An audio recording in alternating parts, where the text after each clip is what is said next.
अनंत कोटि दंडवत सतगुरु देव को दिव्य दृष्टि में विषय चल रहा था कि सारी सृष्टि त्रिगुणात्मक है, सत रज और तम। ये कार्य सत और रज और तम करते हैं। जो पुरुष है इसको सत्ता देने वाला वो असंग है, तो पढ़ लेते हैं। सतोगुण का लक्षण है, धैर्य से पढ़ना और उसको अंदर देखना है घर जाके, इसलिए पढ़ाया जाता है। ज्ञान, सुख और शांति, सतोगुण के 3 लक्षण हैं। ज्ञान की इच्छा जब होगी तो सत बढ़ गया मन का, फिर ज्ञान सुख देता है, सुख बढ़ गया सतोगुण का, और शांति रहती है। और कोई मार्ग नहीं है शांति को प्राप्त करने का। सिर्फ सच्चाई का ज्ञान लेने से शांति है, झूठ में शांति नहीं है। तो इस तरह रज गुण का लक्षण है क्रिया, तमोगुण का लक्षण है आकृति, दुख और अशांति। रजोगुण का लक्षण है क्रिया। हमारे अंदर क्रिया वैसे पिंड में भी हो रही है और ब्रह्मांड में भी अपने आप हो रही है। और जब मन में कोई कार्य करने की इच्छा हो तो रजोगुण बढ़ जाता है। घर के काम करने की, कहीं जाने की, तो रजोगुण बढ़ता है, वो रजोगुण है। और तमोगुण के शरीर हैं, आकृतियाँ, फिर शरीर का परिणाम दुख है, तो दुख अपने आप ही इसके अंदर है। तमोगुण का ये जो शरीर है इसके अंदर सूक्ष्म शरीर भी है, उसमें भी जब तम प्रधान हो जाता है मन के अंदर तो अशांति हो जाती है। तो ये तीनों शरीर में जो स्थूल तमोगुण का शरीर है इसमें आकृति है, इसका कोई आकार है। तमोगुण की सदा आकृति है। आपको ये बताया था कि जो बीमारी है जो ज़्यादा फैल गई है वो भी फोड़े फुंसियाँ भी तमोगुण के अंदर आते हैं। तमोगुण का हम खाते हैं तो ये आते हैं, तम बढ़ जाता है शरीर में तो बीमारियाँ ऐसी लगती हैं। ये भी ध्यान देना है। तमोगुण की आकृतियों में सत का सुख है। देखो सारे शरीर के अंदर अगर सुख ना हो, ये सिर्फ शरीर दुख रूप ही हो, तो क्या कोई भाग के शरीर लेगा? मनन करो इस बात का। शरीर के अंदर सतोगुण का सुख है और जब हमें इससे सुख मिलता है, भले परिणाम दुख है पर सुख मिलता है, तो हम भाग भाग के शरीर लेते हैं जन्मों में। लेकिन जब वो देखना आ जाता है कि यहाँ सुख कम है और दुख ज़्यादा, तो वैराग होने लगता है। वैराग से उपरति होने लगती है और मोक्ष की इच्छा होती है कि मुझे फिर नहीं आना।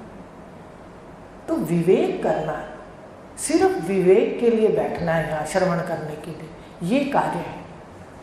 जितने कर्म हैं उन सब का उल्लंघन करके भगवान ने कहा, इन सब का उल्लंघन कर जाए जो भी तुम इस व्यवहारिक सत्ता में देखते तो मेरे को प्राप्त करता है।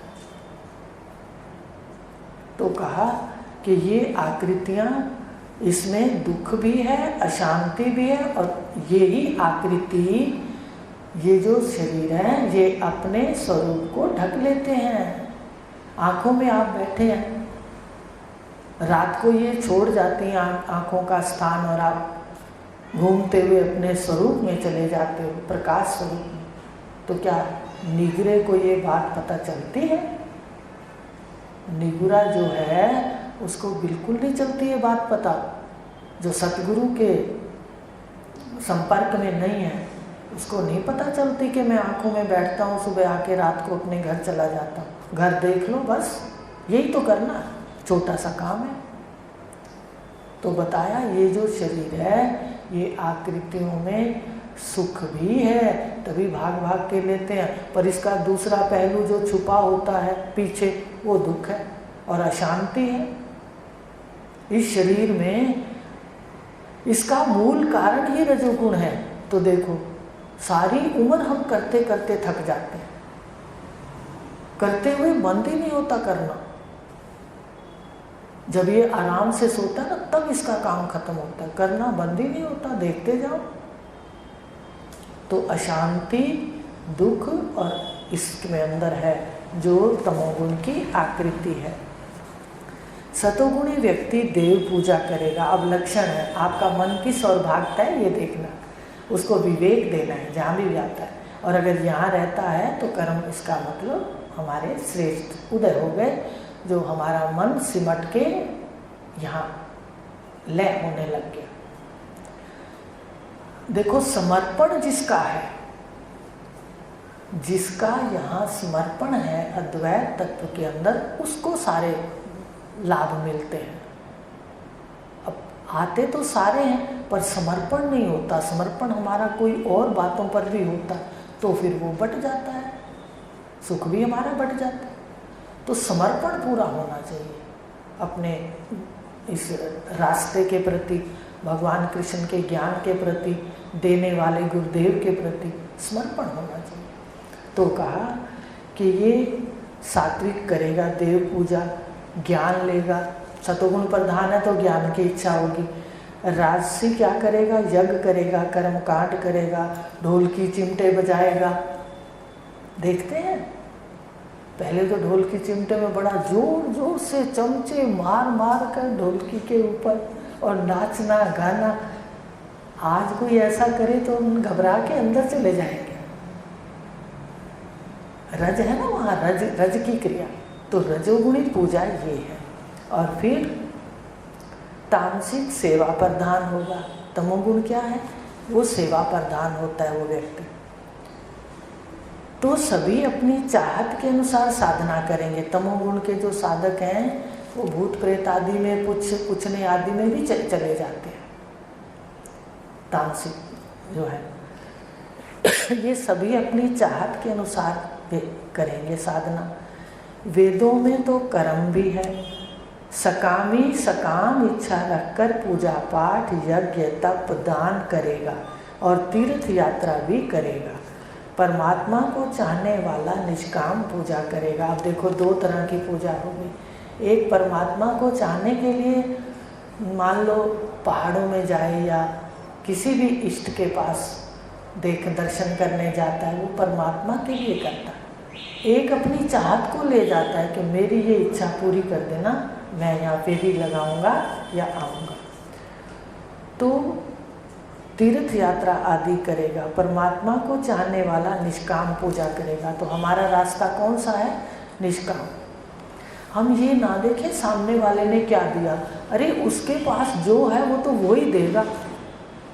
हमें गुरुदेव ने 10 बार समझा दिया कि ये नहीं देखना सामने वाला क्या कर, वो तो यहाँ लिख भी दिया कि अगर कोई दूसरे के कर्तव्यों को देखेगा तो वो खुद गिर जाएगा। तो सामने वाला तो अपनी मनमर्जी से, अपने गुणों से देगा ना जो उसके पास होगा।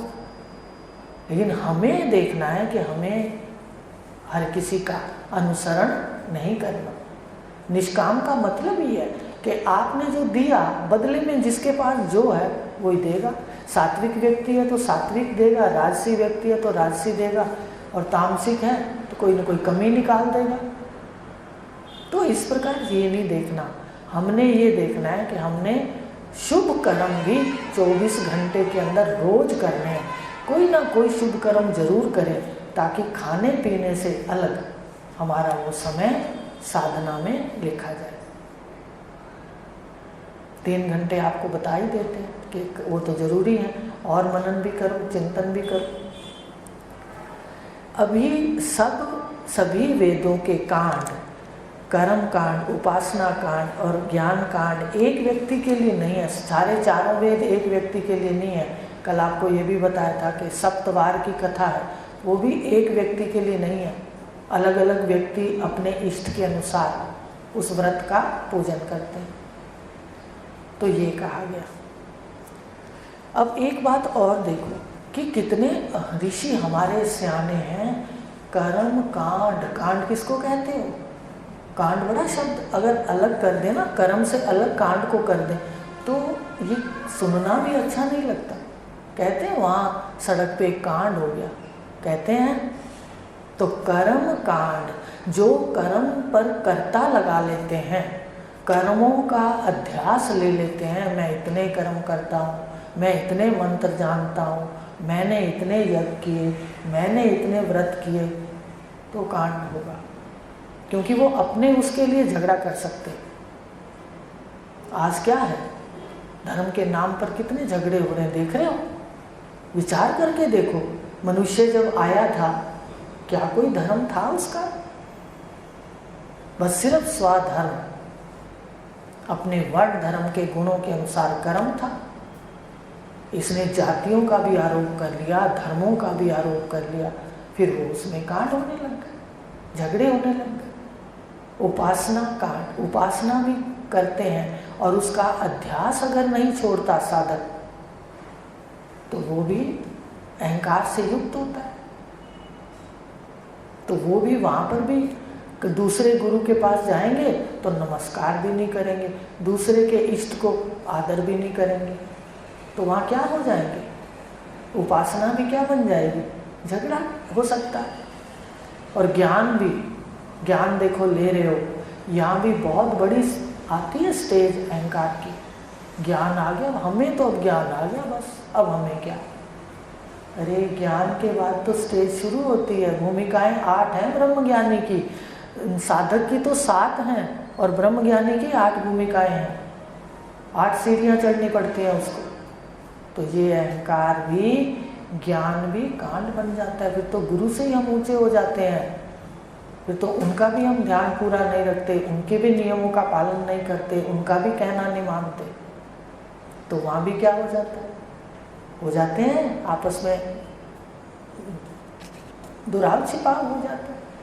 तो इस प्रकार अगर अहंकार नहीं छोड़ा, चाहे कर्म हो, चाहे उपासना हो, चाहे ज्ञान हो, तीनों में व्यक्ति गिर सकता है।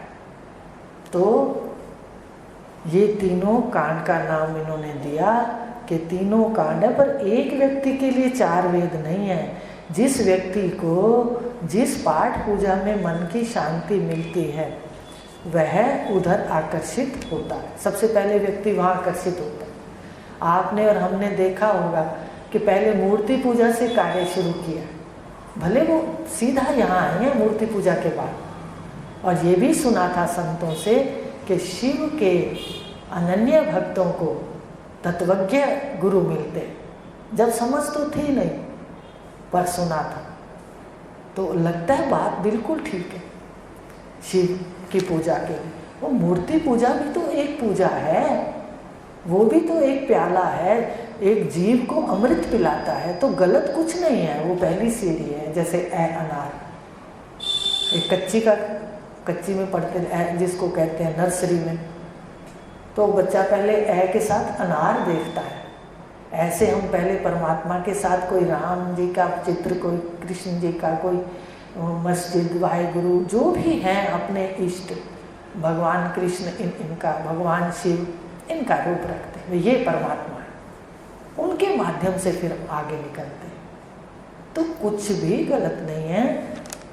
जिसका मन जहाँ जाता है वो वहाँ अगर सच्चे मन से पूजा करता है तो वो सीढ़ियाँ चढ़ता जाता है। तो जैसे पूजा करेगा, कर्म बढ़ेंगे, फिर वो आगे वाली सीढ़ी चढ़ जाएगा। कोई गुरु मिल जाएंगे, फिर वो गुरु मिलते जाएंगे, उसको ज्ञान देते जाएंगे। फिर सतगुरु मिले तो कार्य भी समाप्त। सारा जानना, करना, पाना सब लय हो जाता है, बस अद्वैत में स्थित हो गए। तो ये कहा उन्होंने, वह जिधर आकर्षित हो वहाँ पूजा पाठ करे, परंतु कर्म उपासना से कुछ काल मन में शांत। अब कर्म और उपासना अपने करते आए हैं, जितनी देर व्रत किया, जितनी देर पूजन किया, आरती की, उतनी देर ही शांति है। ऐसा आज भी देखते हैं, जो सामने है वो आरती जितनी देर करते हैं, पूजा जितनी देर करते हैं, शांत रहते हैं। फिर उसी गुण में आप आसपास देखो, अपने घर में भी देखो। अगर आपने अपने आप को नहीं साधा तो अपने मन को भी देख लो कि यहाँ आने तक शांति, घर जाके वही क्रिया। तो ये कहा कि वही साधन जो है जितने तक रहता है उतने तक शांति रहती है, और साधन के छूटते ही मन अशांत हो जाता है, परंतु कर्म अशांत हो जाता है। देखा यह भी है कि सब लोग अल्प शांति नहीं परम शांति चाहते। देखो हम सब परम शांति चाहते हैं। एक हल्का सा कोई आके अंतःकरण में खटाई डाल दे या करीर डाल दे, हम उसको निकालते हैं, जल्दी जल्दी निकाल के छोड़ते हैं। चैन नहीं आता साधक को। जब साधक श्रेणी में आ जाता है जीव, तो मन की शांति चाहता है, परम शांति चाहता है, सदा शांति चाहता है। तो कहा कि ये सब चाहते हैं, सदा सुख चाहते हैं। सदा शांत, सदा सुख किसका स्वरूप है? अपनी आत्मा का है, अपनी मैं का है। भगवान ने अभी 14वें अध्याय में कहा है, अविनाशी निर्विकार, ऐसा है ना आखिरी, अखंड सुख का स्थान मैं ही हूँ यह जानना। ये नहीं कहा तूने कोई पूजा पाठ करना है, तूने कहीं जाना है, कहते सिर्फ जान लो बस सतगुरु से। तो ये सारा का सारा आत्मा का स्वरूप है। अपनी आत्मा ब्रह्म के ज्ञान से ही व्यक्ति परम शांति और परम पद परमात्मा को प्राप्त होता है। यह वेदांत का सिद्धांत है। वेदों का तात्पर्य निश्चय क्या है? वेद जब पढ़े थे तो तात्पर्य निश्चय नहीं पता था कि वेद कहना क्या चाहते हैं। वेदों में कर्म भी है, उपासना भी है, ज्ञान भी है और महावाक्य भी है। 3-4 दिन पहले बताया था ना कि एक 5वां महावाक्य भी ढूंढा है वेद, उसमें उसी का रूप है। 4 महावाक्य तो मुख्य है जो सुखदेव जी को भगवान शिव ने दिए थे। पता है आपको? सुखदेव जी जानते हैं, वेद व्यास जी के पुत्र निवर्ति प्रधान, उनको भगवान शिव ने दिए थे। ओम तत्त्वमसि, ओम अहम ब्रह्मस्मि, ओम प्रज्ञानम ब्रह्म, ओम मया महात्मा ब्रह्म। और एक है सोहम है। क्यों भाई, जितने बैठे हो हमें क्या मिला सबसे पहले? उसको भी अगर ध्यान से देखें तो सो को अलग कर लें और अहम को अलग करें तो क्या है? वो है महावाक्य। और इसमें भी है ना 4,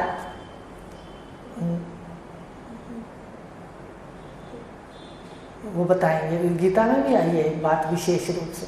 जैसे महावाक्यों को जब देखा तो ये भी आया कि देखो सोहम भी तो महावाक्य है भाई। सो अहम, सो अहम।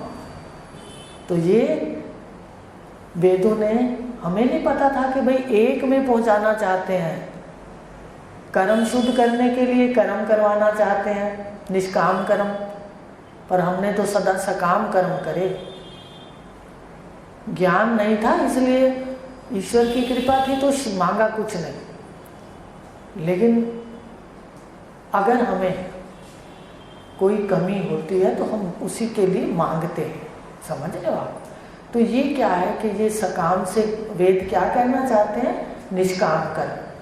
फिर मन को संयमित करने के लिए उपासना, योग। उपासना और योग दोनों मन को एकाग्र करते हैं। और तीसरा ज्ञान लेकर अपने स्वरूप का तत्वमसि में स्थित हो जाते हैं। तो ये सीढ़ियाँ थी, गलत नहीं था। आज जो भी चल रहे हैं वो सीढ़ियाँ, कोई किस सीढ़ी पे बैठा है, कोई किस पर जिसके कार्य पूरे हो जाते हैं, कृतो उपासक हो जाता है, वो यहाँ पर तत्व ज्ञान में आ जाता है। उसको गुरु मिल जा, सतगुरु मिल जाता है। तो कहा वेद क्या कहना चाहते हैं हमें नहीं पता था, बिल्कुल ही नहीं पता था कि भाई क्या कहना चाहते हैं। कोई कर्म करे, उपासना करे, बस वेद कहते हैं यज्ञ करो, यज्ञ करो, यज्ञ करने लग गए। तो वेदों का तात्पर्य निश्चय क्या है ये भी किसी को पता नहीं है।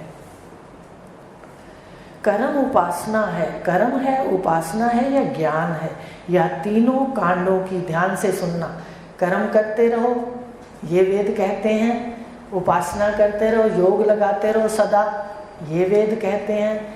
ज्ञान में ही सारा दिन मंत्र याद करते रहो, शब्द जाल लेते रहो, ये कहते हैं वेद। या कि तीनों कांड की निवृत्ति करके, तीनों कांड को क्या करना है?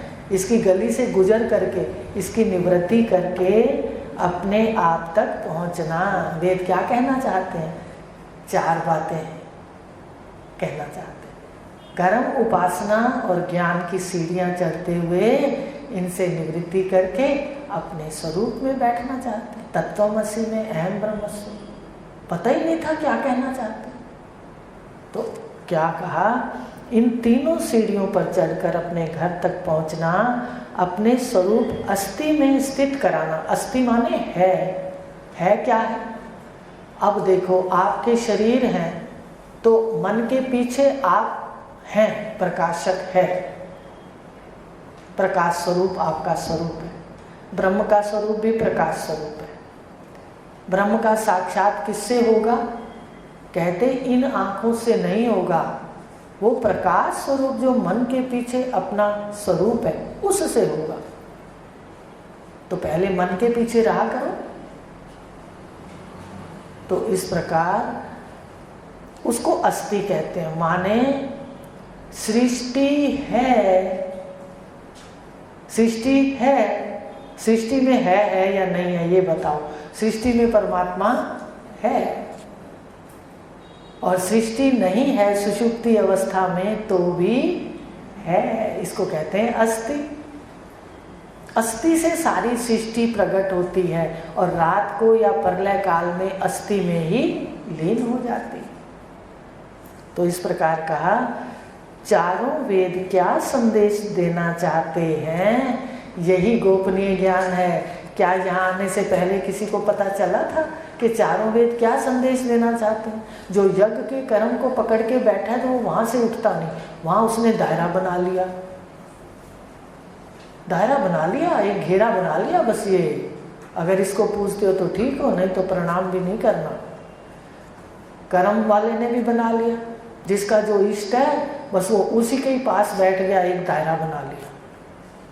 ये तो सदगुरु की कृपा थी, परमात्मा की कृपा थी कि दायरों से निकलते हुए देखने के लिए आए कि भाई क्यों बुलाया है इतनी दूर, देखें तो सही क्या देना चाहते हैं। उन्होंने संदेश भेजा था, पत्र लिखा था और 2 बार भेजा था भाइयों को, जुगल को भी भेजा था, वहाँ से दीदी को भी भेजा था। तो देखने गए तो दायरा छोड़ा तो ही पता चला ना कि किसी के पास क्या है। अगर दायरे में ही बैठे रहते, अपनी शिव पूजा में बैठे रहते तो थोड़ा ही निकल पाते। तो सबने दायरे, कर्म का दायरा बना रखा है। जो कर्म में लगा हुआ है वो तो कर्म में बस करता रहता है, करता रहता है, उसी में रहता है।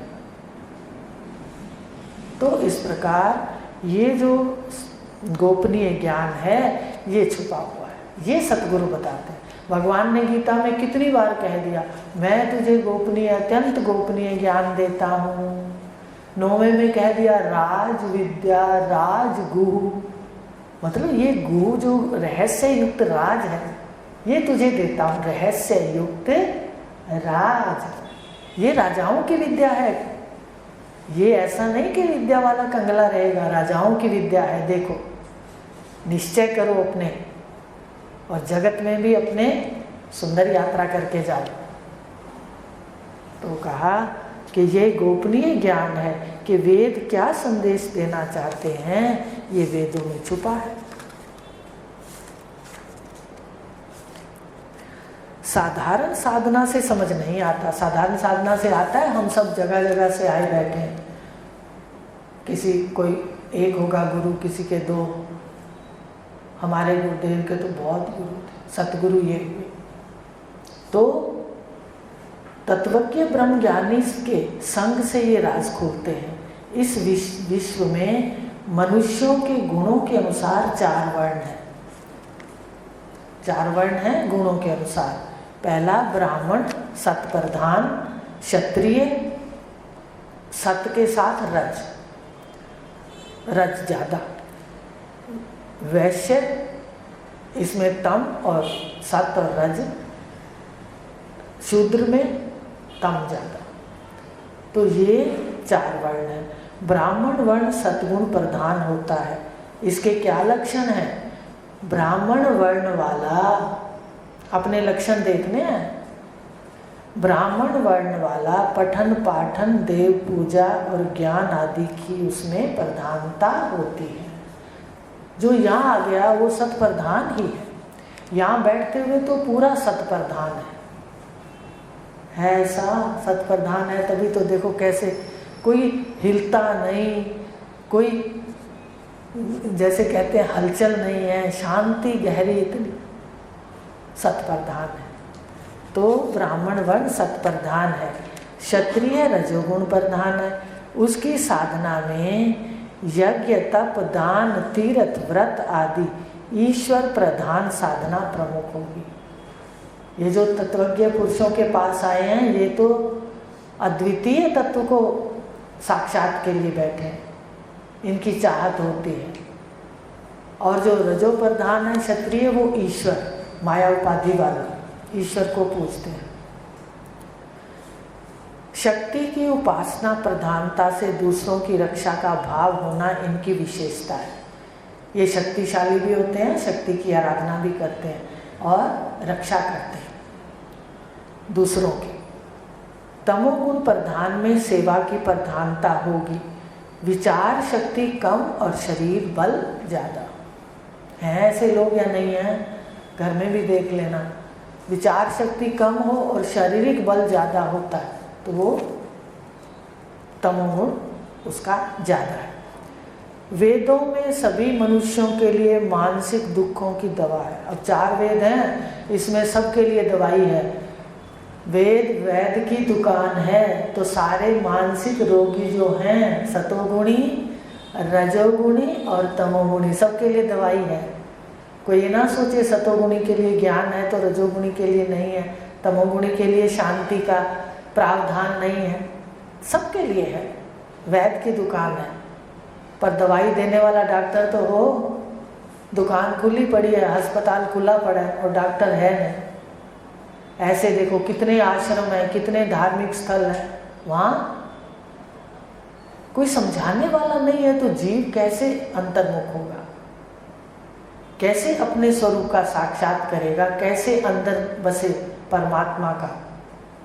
सबके हिये में बसा हूँ मैं कहा, कितनी बार कह दिया भगवान ने। जिस व्यक्ति के गुणों के अनुसार जैसी रुचि है, कर्म उपासना और ज्ञान में से वही पूजा पाठ अपनाता है। सभी प्राणियों के अंतःकरण की शांति के ये वेद उपाय हैं। वैद की दुकान की तरह जो जिसको जैसा शारीरिक विकार है वैसी औषधि मिल जाती है, ऐसे ही मन के रोगी को भी वेदों से वही पूजा पाठ औषधि मिल जाती है जिससे उसे शांति मिलती है। वेदों में कर्म उपासना ज्ञान के सभी मंत्र हैं। व्यक्ति की अपनी अपनी मानसिकता के अनुसार मंत्रों में आकर्षण है। अब देखो, मंत्र आप भी पढ़ते हो और मंत्र इधर भी पढ़ते हैं, तो अलग अलग उठाते हैं। आप कोई और मंत्र सुनाते हो, मुझे कोई और अच्छा लगता है, वो उठा लेते हैं। तो यहाँ पर ज्ञान के अंतःकरण के हिसाब से सारी पूजा पाठ है। अभी थोड़े दिन पहले देखा था ना कि वैराग्य से बताया था, फलम बोधो। वैराग का फल क्या बताया था? बोध। और वैराग किससे होगा ये भी बता देते हैं आज, विवेक से। और विवेक कहाँ मिलेगा? सत्संग में। रामचरितमानस के अंदर कहा है, बिन सत्संग विवेक न होई और राम कृपा बिन सुलभ न सोई। कि राम की कृपा होती है जब, कौन सा राम? जो सब में रमण करता है, सारे विश्व में रमण करता है, उसी को राम, उसी को कृष्ण, उसी को शिव, वाहिगुरु, अल्लाह, सब उसी का नाम है। तो कहा कि ये देखो, विवेक से वैराग होगा, वैराग से बोध, और बोध उपरति है फलम का, बोधस्य उपरति है फलम।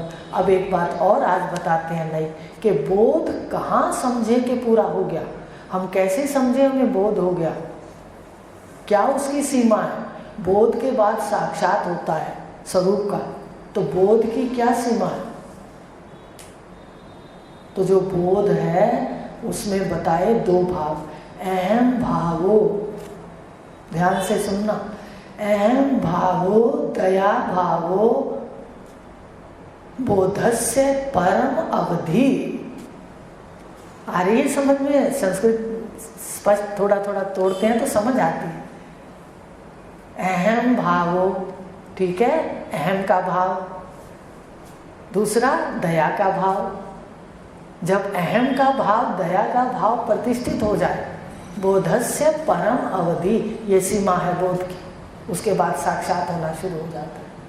आप कहोगे अहम भाव तो आप कहते हो कि काटना है, क्यों प्रश्न नहीं उठा क्या कि अहम भाव कह दिया, अहम भाव तो काटना है। कौन सा अहम भाव? जो महावाक्य का है, याद रखना। ये जो तमोगुण का अहम भाव है, मैं शरीर हूँ, इसको काटने के लिए शब्द मिलता है, उसके बाद बोध होता है, याद रखना। अहम भावो, अहम ब्रह्मस्मि, अहम ब्रह्मस्मि, अहम भाव है, अहम भावो दया भावो, जीवों के प्रति दया हो जाती है। ये दलदल से निकालने के लिए भी सतगुरु को दया आती है। वो गुणों को भी नहीं देखते, कुछ नहीं देखते, वो कहते बस सिर्फ श्रवण कर लो श्रद्धा से, जैसा भी है अंतःकरण संवर जाएगा एक दिन। अहम भावो, अब समझ आ गई अहम भावो कौन सा? अहम भावो दया भावो बोधस्य परम अवधि, इसकी सीमा है। तो अपने अंतःकरण को देखो। तो इस प्रकार वेदों से कौन से मंत्र कोई उठाता है, ये उसके अंतःकरण पर निर्भर करता है। तो ये बात कह रहे हैं।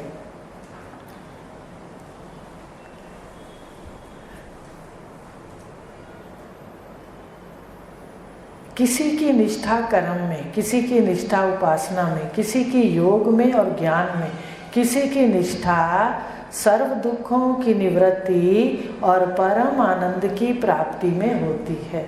वेदों के मंत्रों का मंत्र तो जंगल की तरह इतना विस्तार लिए हुए हैं कि सत्य की खोज कर पाना बहुत मुश्किल है।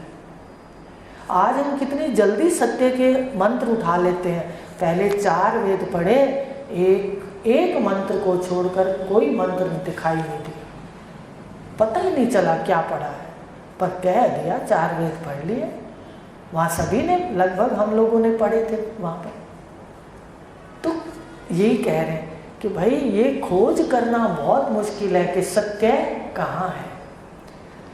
कठिन हो जाता है कि वेदों का तात्पर्य निश्चय क्या है। परमात्मा कर्म से मिलेंगे, 25 पृष्ठ पर है, परमात्मा कर्म से मिलेंगे। कोई कह रहा है आ जाओ ऐसे कर्म करो परमात्मा मिलेंगे, कोई कहता है चलो तीर्थों पे चलो परमात्मा मिलेंगे। सब जगह भटके देखो, कोई कहे व्रत रख लो। तो ये सारा तात्पर्य निश्चय पता नहीं है। व्यक्ति के को परमात्मा कर्म से मिलेंगे, उपासना से मिलेंगे या योग से मिलेंगे। व्यक्तियों के सुखों के लिए सकाम कर्म के मंत्र भी हैं। वेदों के मंत्रों का विस्तार जंगल की तरह है।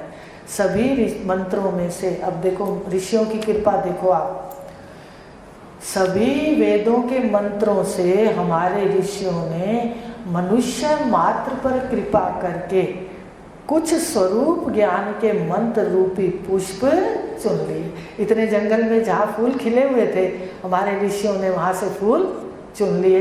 अब वो फूल इकट्ठे करके उसका नाम क्या पड़ा? उन मंत्रों का उपनिषद।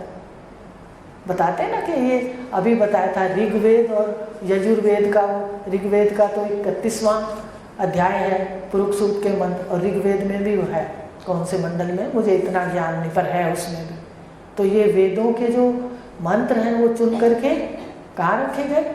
उपनिषदों में। तो वो जो फूल चुने, सारे जंगल में से फूल चुने, उन फूलों को संजो के रखा, उनका नाम क्या पड़ा? उपनिषद। अब उनका सत्य निकाल लिया। आ रही बात समझ में? कैसे सिमट गया ज्ञान, अभी बताते हैं। तो सिमटा हुआ ज्ञान आपको मिल रहा है। तो वेदों में जो ऋषियों ने कृपा की, कुछ मंत्र स्वरूप ज्ञान के चुने और उससे उपनिषदों की रचना हुई। उन सभी उपनिषदों में कुछ मंत्र चुनकर गीता की सार रूप से किसको हो गए? उनमें से निचोड़ निकाला कर्म का, उपासना का, ज्ञान का। बताया था ना आपको कल कि चौथे अध्याय का क्या नाम है? कर्म संन्यास, और 5वें का नाम है संन्यास। संन्यास योग कहाँ है? संन्यास योग, कर्म योग, ज्ञान योग, उपासना योग और संन्यास योग भी है। यहाँ बैठे रहो अपनी गृहस्थी में और संन्यास ले लो। हमें तो नहीं पता था कि इन कपड़ों में भी बैठे रहे और सब कुछ करते रहे। अपनी वासनाओं को यहीं संयम करते रहो। कपड़े बदलने की आवश्यकता नहीं है, मन बदलने की आवश्यकता है। एक ही पूर्जा खुराफाती है जो जन्म मरण का कारण है। और इसमें बहुत संस्कार है मेरी बहनों। 15 मिनट चुप बैठा करो, ये साधना करा करो, कहना मानो। समय बहुत जल्दी जा रहा है। देखो जनवरी 2021 लगा, जनवरी से कौन सा महीना चल रहा है? हो गया, 8वां भी गया। ऐसे ही अगला साल बीत जाएगा। तो करते रहो, उसका फल जरूर होगा। अंतःकरण पर निशान पड़ते जाएंगे, लाइनें पड़ती जाएंगी, गहरी हो जाएंगी लाइनें। आप मत सोचो कि हमें समझ नहीं आता, बस आपने कर्म करना है, गुरु आज्ञा का पालन करना है, बस। तो इस प्रकार कहा गीता। अब गीता की रचना कैसे? इसलिए गीता को क्या कहा जाता है? सर्व शास्त्रमयी। बड़ों से सुना। और कोर्ट में जो किस पे हाथ रखते हो? भले हाथ रख के ये जो खुराफाती मन है ये झूठ बोल दे चाहे वहाँ, पर हाथ तो किस पे रखते हैं? सत्य स्वरूप गीता पर। तो वो फूलों का रस निकाल कर वो जो सत्य निकाला, उससे गीता की रचना, उसको गीता कहते हैं। उन सारे पुष्पों का सार, सारे उपनिषदों का सार, सारे वेदों का सार श्रीमद् भगवत गीता है। गीता को सर्व शास्त्रमयी कहा गया है। भगवान कृष्ण ने कौरवों और पांडवों के युद्ध के समय देखो कहाँ गीता का जन्म हुआ। अब वो गीता का जन्म मनाते हैं, बिल्कुल सही है। मुझे आता है भाई, जहाँ दो लड़ाई कर रहे थे, इतने शोर के अंदर, इतने मन खराब था वहाँ सबका, उसके अंदर गीता का जन्म हुआ। बताओ, तो गृहस्थी के अंदर भी तो द्वंद्व चल रहा है, युद्ध चल रहा है। अभी जन्माष्टमी को बताएंगे, आएगी कि कैसे उस युद्ध में गीता का, भगवान कृष्ण का जन्म हुआ। तो गीता का जन्म कहाँ हुआ ये भी देखने वाला है। ऐसे वो कहाँ है? वो युद्ध कौरवों और पांडवों का अंदर है, दैवी वृत्तियां और आसुरी वृत्तियों का युद्ध। ध्यान से देखा करो। और फिर सतगुरुदेव कौन सा ज्ञान दे रहे? भगवान कृष्ण का, कि शांति करो। तो इस प्रकार ये जो ज्ञान है, कुरुक्षेत्र की युद्ध भूमि में इसका ज्ञान अर्जुन को सुनाया था। उसके मोह अज्ञान का नाश किया था। किसके लिए सुनाया था? मोह आ गया था उसको। हमें क्या है बताओ? बाद में अर्जुन कहता है, आखिर में कहता है, इतना भगवान का दिमाग बिल्कुल खा जाता है। कितने 18 अध्याय बोलने के, सुनने के बाद हैं, कितनी वहाँ तो 18 बातें हुई होंगी ना, इतना विस्तार, इतनी देर तो नहीं लगी थी। तब कहता है, नष्टो मोहा समृतिर्लब्धा त्वत्प्रसादात् मैं अच्युत स्थितो अस्मि गत संदेहा करिष्ये वचनं तव। अब करूँगा आपका वचन। बताओ, इतना भगवान से सुन कर तो कैसे कहते हैं कि हम श्रवण एक बार करेंगे और थोड़ी सी देर करेंगे और हमें हो जाए।